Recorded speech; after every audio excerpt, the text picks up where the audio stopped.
Moko général Monga na liboso. Mon général Monga yeyo azalaki colonel akomi général chef de l'état Matisi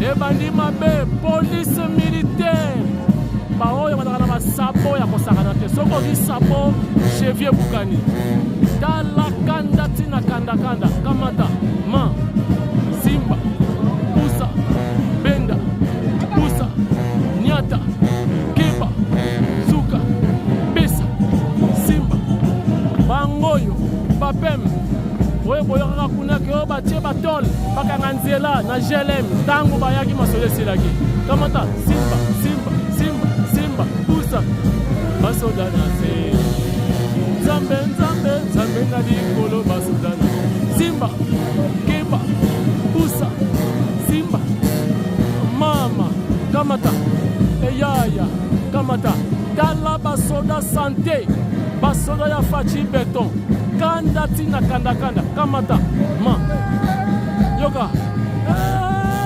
kamata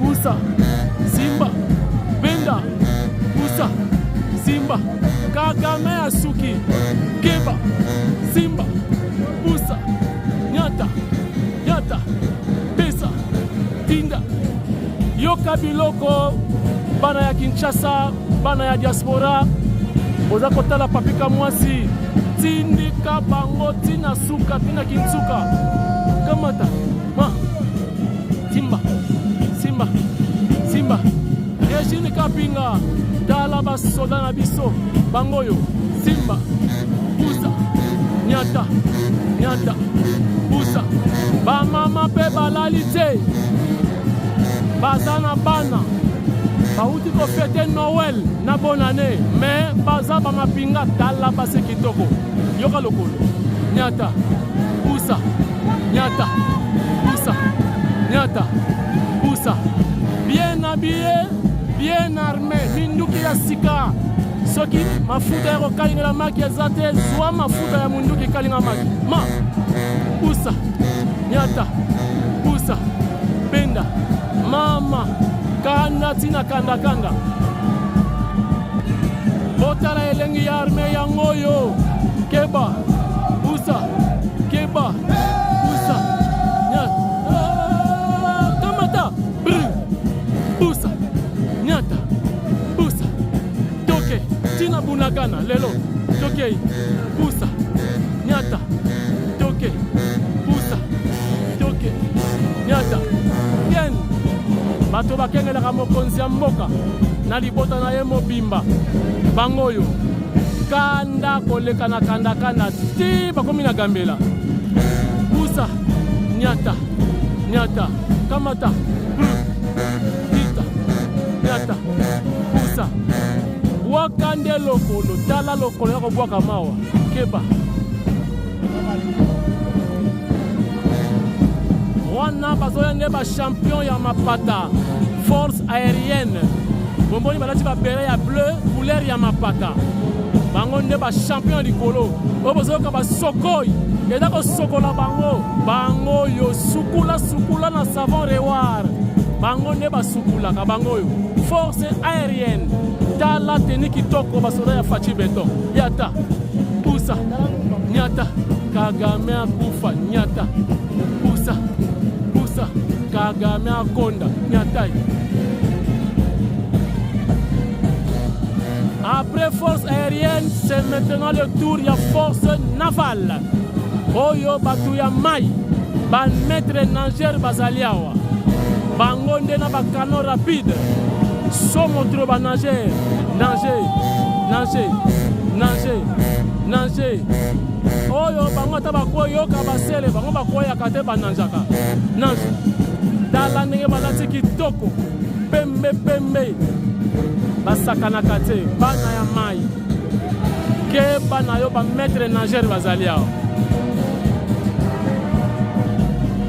oyo baparachutiste oyo seta baparachutiste bango mpe babosanaka bango faci azongisi bapara bakoma kokweya bandeke likolo ndeke luka keba na yo na bamama mpe bazali.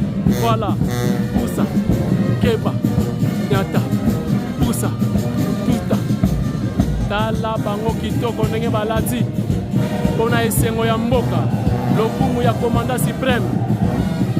Ça c'est la garde républicaine. Oh cher internaute, ça me pousse à parler en langue comme Mike Mukebai. Oh non, Mike Kalambai, j'allais dire Yondolo Shakara Yende Sakala Sondolo Sokoto. Poussa, poussa. Ça c'est la garde républicaine. Bajen Bilengue. Dala, Dala, Tokei. Poussa, poussa. Nyata, poussa. Dala ndenge bazaka waka lokolo. Dala, lokolo. Waka, waka lokolo. Waka, waka lokolo. Waka. Bona lokumu ya mboka. Yoka bango. Oyo so bakotika lelo esili. Bon. Oyo bozo mona na unité spéciale. O bandi tero ba sniper to benga bango na Kinshasa. Dala minute spéciale. Dala tenue spéciale. Oh Fati Beto. Yondoro Shakara Shindele. Oh Régine Kapinga. Dala bana, dala bilenge, basoda na biso ya RDC pona lokumu ya mboka. Dala teni, dala mandoki. Oh kitoko. Aye aye. Sabaote kotelanga ye. Aye aye. Aye aye. Aye aye. Aye. Sabaote kotelanga ye. Chers internautes, bienvenue dans ce nouveau numéro. Oscar Malembe, internaute fidèle. Salut. Merci pour la fidélité, Malembe et Oscar. Chers internautes, merci. Ba bonne nouvelle, Eza Ebele. Ba bonne nouvelle, Eza Ebele. Mauvaise nouvelle, Pe Ezali. Mais en tout cas, ba bonne nouvelle, Eza Ebele. Nazana Matanga. Mais ali parmi ba mauvaise nouvelle, il y a Lilo. Mais là, on a ba bonne nouvelle. Machine de guerre. FARDC frappe encore. Bravo. Bravo. Bravo. Bravo. FARDC. Force armée, il y a République démocratique du Congo. Pour démocratique, elle vient de la pouvoir. Tout solo là. Démocratique. Mais non, pas démocratique. Chers internautes, FARDC montée en puissance. Bauti ko récupérer ngomba ya monene oyo depuis 2014. Donc, Tilelo, sur Betty Machine, 10 ans ou 11 ans. Oyo M23 assiégea Havana à Bota. Ngomba yango komonango mushoma. Ba image na nango c'est atroce. So na meko tsango na vidéo awa na émission. Bakolo YouTube, ba mindele bako bloquer. Na ndambu na statut na ngai. Ndambu. Bota la statut et ça la rappelle bien. Chers internautes, bonne nouvelle, monsieur Ezali, Massisi, to récupéré.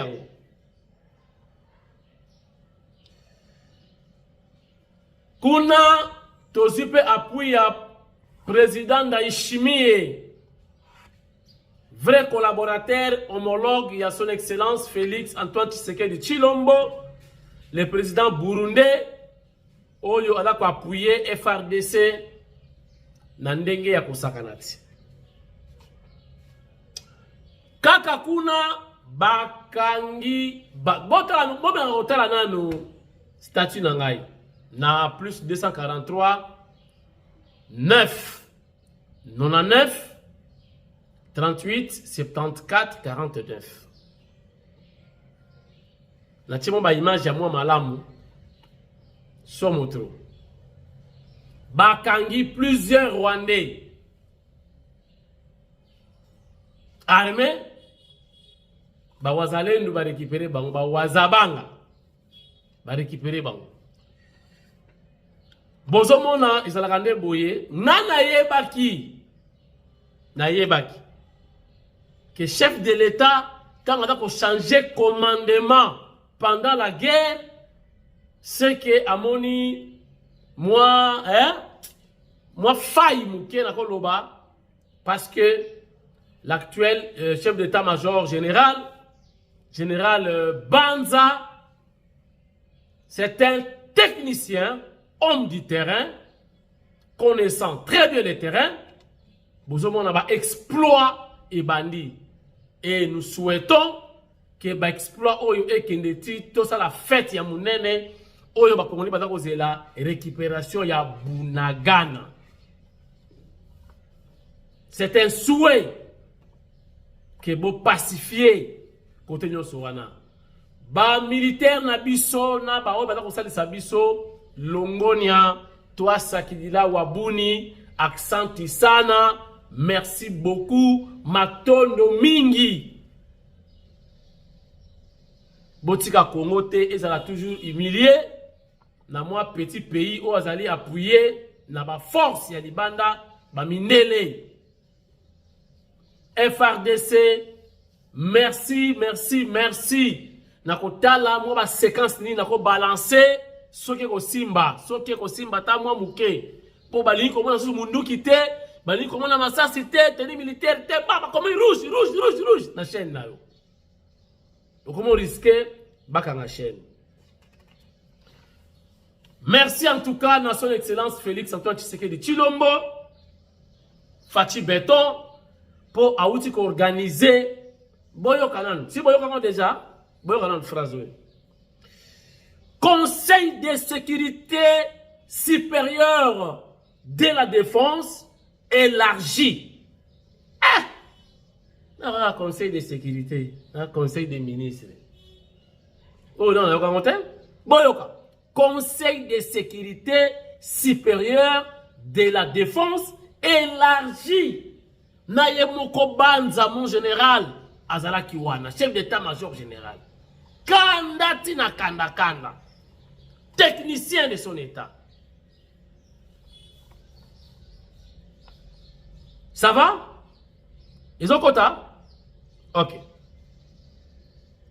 Ezala qui m'a séquité. Vidéo, il y a mouké. Pour y a secret. Moukonzamboka ba décision à Zouaka, l'obaka na ba descente, ça na ba tournée. Bokeba, ils ont comment matérialiser. Cher internaute. Bon, alléluia. Bonjour, conseil, Yoka. Conseil de sécurité supérieur de la défense élargi. Même à qui moqué. Na conseil, Yoana. Motonyon sauté. On a kader te. Zanan kunayo, zanan makamboti. On a nani te. Koyati. Batonyon se va contacter na masolo anati. Batonyon se va participer à quitter na makambo. Ils allaient qui des sommes. Et besoin va retomber sur terrain. Cher internaute, Botala ndenge réunion ngoi salamaki conseil. Yani de sécurité supérieur de la défense est lâché. Botalango en image pour la confirmation de cette information. Regardez. Nous venons de terminer sous la direction du commandant suprême de forces armées de la République démocratique du Congo et de la police nationale congolaise une réunion du Conseil supérieur de la défense élargie où nous avons essentiellement passé en revue la situation opérationnelle dans toute la République démocratique du Congo, mais spécifiquement dans l'Est de la République démocratique du Congo. Cette réunion du Conseil supérieur de la défense était la première avec le nouveau chef d'état-major général qui a eu à la suite du vice-premier ministre, ministre de la Défense, donné les grands axes de sa vision sur ce qui concerne notamment la montée en puissance de forces armées de la République démocratique du Congo, mais la réponse militaire que nous apportons face à la guerre d'agression qui nous est menée par les Rwandais et ses supplétifs terroristes du M23. Comme vous l'avez suivi à travers les médias ce matin, dans le rapport qui a été fait par le chef d'état-major général, nos troupes ont repris l'initiative et nous ne voulons pas aller dans des annonces, mais vous allez voir que dans le jour qui vient, la montée en puissance de forces armées de la République démocratique du Congo va se poursuivre et les pans du territoire qui sont occupés par les forces d'agression seront récupérés. Nous aurons régulièrement l'occasion de vous faire le point de ces progrès. Au-delà de la question opérationnelle qui a été abordée dans toute sa dimension, nous avons aussi abordé les aspects diplomatiques de ces questions où vous avez noté avec nous l'isolation de plus en plus constatée du Rwanda qui montre que ce n'est pas le pays qui veut la paix dans l'Est de la République démocratique du Congo. Et de ce point de vue, la ministre d'État, ministre des Affaires étrangères, a reçu des orientations précises sur ce qui doit être fait à ces niveaux. Dans le même esprit, les aspects judiciaires doivent se poursuivre parce que nous notons, au vu de l'évolution de la situation, des comportements, des attitudes hauts de mots qui sont suspects, qui ne sont pas de nature à renforcer l'unité nationale ou l'union derrière nos forces armées de la République démocratique du Congo pour mettre fin à cette situation d'agression. Les ministres de la Justice, mais aussi l'auditeur général de forces armées de la République démocratique du Congo, qui participaient à la réunion, vont tous prendre des dispositions à leur niveau pour s'assurer que tout comportement à caractère subversif qui ne rentre pas dans l'objectif premier de la reprise de l'intégrité territoriale de d'autres pays, c'est des comportements qui pourront être sanctionnés. Le même constat a été fait dans la couverture médiatique des événements dans l'Est de la République démocratique du Congo, comme nous avons eu à le relever à travers les mises en garde qui ont été faites. Nous voulons vous dire que des mesures seront prises dans les jours à venir contre tous les médias qui travailleraient dans le sens d'accompagner l'œuvre terroriste qui s'est faite en République démocratique du Congo. Pour l'impératif de la paix, il y a des mesures qui devront être prises absolument pour qu'on s'assure que tous les efforts nationaux qui sont faits pour restaurer la paix dans l'Est de la République démocratique du Congo puissent l'être. Nous avons évidemment eu l'occasion de passer en revue aussi d'autres questions d'importance capitale qui sont traitées au niveau de nos différents services pour nous rassurer que toutes les mesures sont prises pour que la paix soit restaurée, que la sécurité règne partout en République démocratique du Congo. Nous allons terminer évidemment par rappeler la mobilisation que le président de la République ne cesse de demander à tous les Congolais autour de forces armées de la République démocratique du Congo dont il a à nouveau loué la bravoure et les sacrifices. Et donc nous allons réitérer ces demandes pour que toutes les populations congolaises fassent confiance au président de la République, mais aussi aux efforts soutenus du gouvernement dans le cadre des différents fronts militaires, diplomatiques, judiciaires, économiques et médiatiques pour que nous puissions restaurer la paix dans l'Est de notre pays une fois pour toutes. Bruno Tshibanda. Tshibanda Bruno. Batie maloba na munoko. Balobi loba kinazozonga. Rambo ya Chine. Alobi azozonga. Bandi ekonanga. Azozonga na pouvoir. Yanga loba ki na keite. Na kebeta tour kota Gambela nazozonga. Donc biso pe tokanisi. Donc Kabila azomona République démocratique du Congo qui kuku na ye ndakwa tata na ye oyo akeneki na fongola a bloquer ndakwa kena Gambela koluka kamundele sikoyo azozonga ayaka na fongola ayembi nzema matu Samuel fongola afongoli akoti akuti ba cuisinier basi ba lambela kié abandi kolia après na suka lobi accent sana. C'est ça. Te Rambo yo za Rambo ya Chine, o eza République démocratique, de la République démocratique du Congo te, République démocratique du Congo. Rambo ya Chine. O yo za iloko makasi. Yo za Donald Trump te. O zonga na ba moyen nini? Tala mboka otikeli fachi, tala mboka otikeli fachi. Mboka madofolo. Mboka etoboka. Tala siko ba embouteillage. Vous pensez vraiment que le président Félix basala ba route secondaire te banzela to zaki ko toboka. Balabala musolo ko kota ba basi ba longola ba béton zela ezate. O ba do kire balabala foko baluka. Boza siko 10 15 voitures foko baluka ndenge nini. Botala mboka batike la fachi. Fachi do abandi ko reconstruire nde mboka uyu. C'est à réparer, c'est à recommencer à zéro. Bande kunangai. Rambo ya China lobi azako zonga. Azonga na bisona ni na contrat chinois na kini bopeto. Non. Te. Wana kozala nde makambu awa, ekozala nde makambu. Akuzonga na mweni. Yo mtu otamana passeport ya Barwande. Okuzonga wa ndenge nini? Okuzonga na mweni. Na élection, bala ko changer constitution. Makambu wana kozala lisusu te. Une fois n'est pas coutume. Plus rien ne sera comme avant. Voilà. Te. Tout va changer et tout doit changer dans ce pays. Moi, l'équipe infantile, au Betty Bakuna Zelo, au l'équipe Boye, Musée Banamoua, allez, ouais, à pouvoir. Te, ba blague ici. Ba contrat chinois, ba mboka na ba chinois. Ba fiba, ba ça contrat mise au kangama. Bouzou Mabele, Bruno Chibanda. Makambozo, on doit continuer. Bruno Chibanda. Etalio. Na lobby Etalio. Etalio. Naza la bonne nouvelle Moussoussou. Mais bon, ça peine nous ba mauvaise nouvelle parce que ça fait partie de la vie. Francis Kankombe Aoutikoti Kabiso, un ancien chroniqueur de musique, collègue, confrère Nabiso, il y a Antenne A, il y a une Antenne A, il y a une télé qui Malebo, jadis. On a présenté des émissions en caractère culturel ou musical si vous voulez. Ou à la télé qui Malebo. Donc Francis Kankombe avec qui peut voisin nanga maman nae, adova na pembe Nabiso, tono benga maman motema.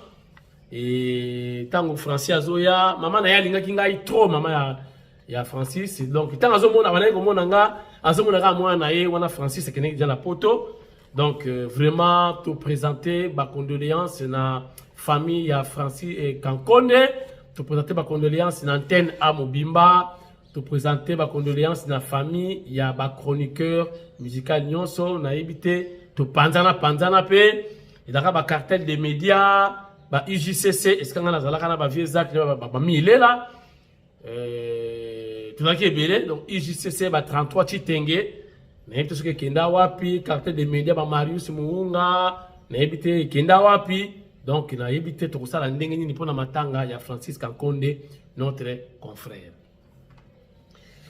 Chers internautes, corps ya Séguin Mignon Maniata, vraiment pas respecter le programme, corps et comment qui depuis hier, la nuit, dans l'aéroport international Yanjili.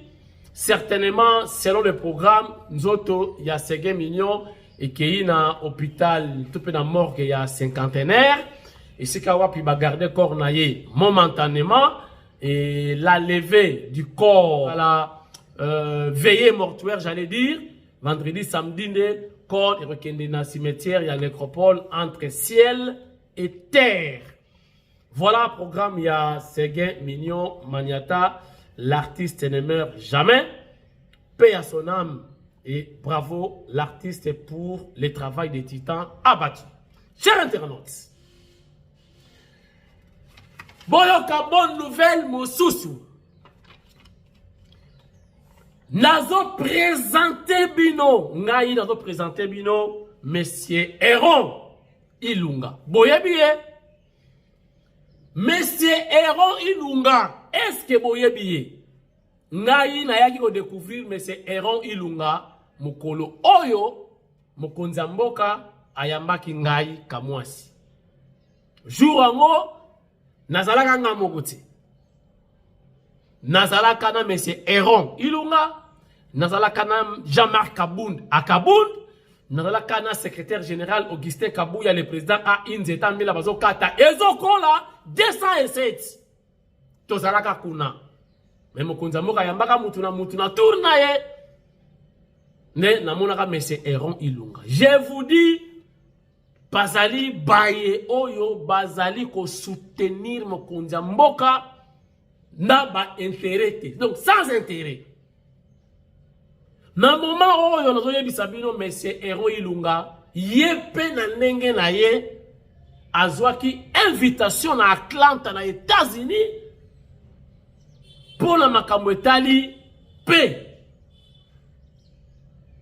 Monsieur Héron Ilunga azalaki invité na États-Unis na Atlanta pour la makambo etali koluka ba stratégie ko réfléchir makambo etali crise ya Est. Alors, après ba échange, makanisi na ye, ndenge kanisaki, ba mindele, ba américain, ba moniye, génial! Abimisi makanisi na li ya motuya combien important pour na paix. Boyoka. Kaka ba ideo ya bimisi, kaka makanisi ya bimisi, ba américain ba adopté yango, ba lobby, va préparer rencontre entre la conférence entre RDC, na Rwanda, na Atlanta, toujours dans le souci ya ko pacifier Est. Mabe ake na ba frère na yemoko, ake pa mutute, bo pesa na frère d'émission et te na ba mbongo na ye a fouti billet malgré d'aki invité, mais prise en charge ya yemoko Monsieur Héron Ilunga. Bokanga kombo oyo. Akei, à Solon, moto ya Boanya, moto ya Mayele a proposé et ba américain ba adopté yango toujours dans le souci ya ko luka les voies et moyens pour na ko pacifier Est. C'est-à-dire côté mando ki mo konzamboka la bito kotika te, oh c'est le fait ezali sous te. Avançons la machine de guerre ya FARDC.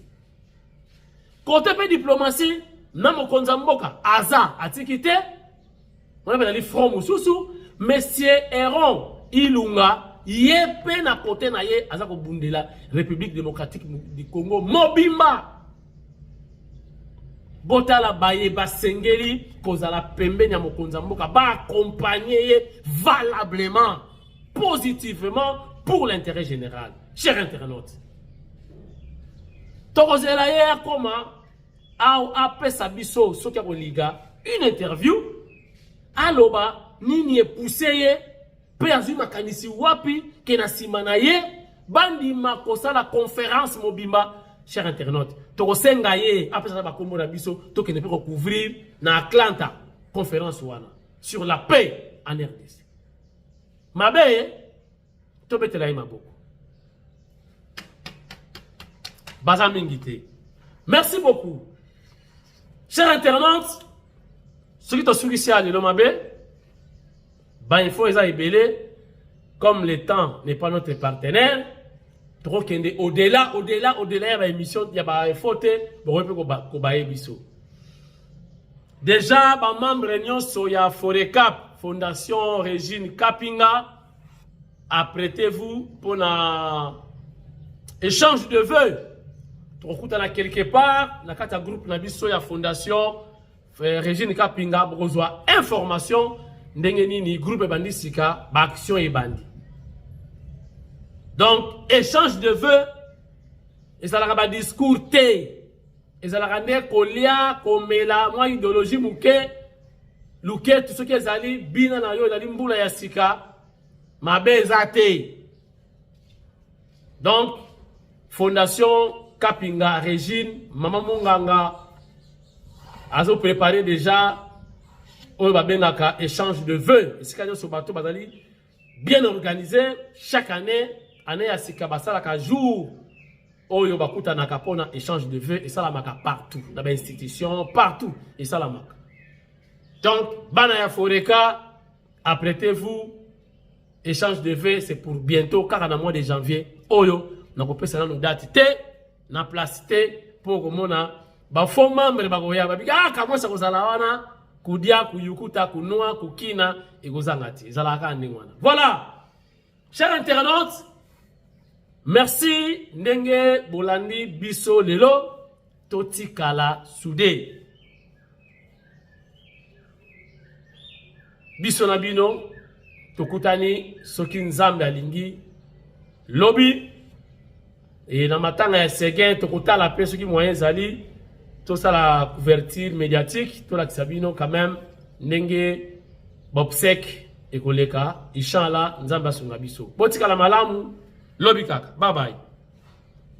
Nous venons de terminer sous la direction du commandant suprême de forces armées de la République démocratique du Congo et de la police nationale congolaise une réunion du Conseil supérieur de la défense élargie où nous avons essentiellement passé en revue la situation opérationnelle dans toute la République démocratique du Congo, mais spécifiquement dans l'Est de la République démocratique du Congo. Cette réunion du Conseil supérieur de la défense était la première avec le nouveau chef d'état-major général qui a eu à la suite du vice-premier ministre, ministre de la Défense, donné les grands axes de sa vision sur ce qui concerne notamment la montée en puissance de forces armées de la République démocratique du Congo, mais la réponse militaire que nous apportons face à la guerre d'agression qui nous est menée par les Rwandais et ses supplétifs terroristes du M23. Comme vous l'avez suivi à travers les médias ce matin, dans le rapport qui a été fait par le chef d'état-major général, nos troupes ont repris l'initiative et nous ne voulons pas aller dans des annonces, mais vous allez voir que dans le jour qui vient, la montée en puissance de forces armées de la République démocratique du Congo va se poursuivre et les pans du territoire qui sont occupés par les forces d'agression seront récupérés. Nous aurons régulièrement l'occasion de vous faire le point de ces progrès. Au-delà de la question opérationnelle qui a été abordée dans toute sa dimension, nous avons aussi abordé les aspects diplomatiques de ces questions où vous avez noté avec nous l'isolation de plus en plus constatée du Rwanda qui montre que ce n'est pas le pays qui veut la paix dans l'Est de la République démocratique du Congo. Et de ce point de vue, la ministre d'État, ministre des Affaires étrangères, a reçu des orientations précises sur ce qui doit être fait à ces niveaux. Dans le même esprit, les aspects judiciaires doivent se poursuivre parce que nous notons, au vu de l'évolution de la situation, des comportements, des attitudes hauts de mots qui sont suspects, qui ne sont pas de nature à renforcer l'unité nationale ou l'union derrière nos forces armées de la République démocratique du Congo pour mettre fin à cette situation d'agression. Les ministres de la Justice, mais aussi l'auditeur général de forces armées de la République démocratique du Congo qui participaient à la réunion vont tous prendre des dispositions à leur niveau pour s'assurer que tout comportement à caractère subversif qui ne rentre pas dans l'objectif premier de la reprise de l'intégrité territoriale de d'autres pays, c'est des comportements qui pourront être sanctionnés. Le même constat a été fait dans la couverture médiatique des événements dans l'Est de la République démocratique du Congo, comme nous avons eu à le relever à travers les mises en garde qui ont été faites. Nous voulons vous dire que des mesures seront prises dans les jours à venir contre tous les médias qui travailleraient dans le sens d'accompagner l'œuvre terroriste qui s'est faite en République démocratique du Congo. Pour l'impératif de la paix, il y a des mesures qui devront être prises absolument pour qu'on s'assure que tous les efforts nationaux qui sont faits pour restaurer la paix dans l'Est de la République démocratique du Congo puissent l'être. Nous avons évidemment eu l'occasion de passer en revue aussi d'autres questions d'importance capitale qui sont traitées au niveau de nos différents services pour nous rassurer que toutes les mesures sont prises pour que la paix soit restaurée, que la sécurité règne partout en République démocratique du Congo. Nous allons terminer évidemment par rappeler la mobilisation que le président de la République ne cesse de demander à tous les Congolais autour de forces armées de la République démocratique du Congo dont il a à nouveau loué la bravoure et les sacrifices. Et donc nous allons réitérer ces demandes pour que toutes les populations congolaises fassent confiance au président de la République, mais aussi aux efforts soutenus du gouvernement dans le cadre des différents fronts militaires, diplomatiques, judiciaires, économiques et médiatiques pour que nous puissions restaurer la paix dans l'est de notre pays une fois pour toutes.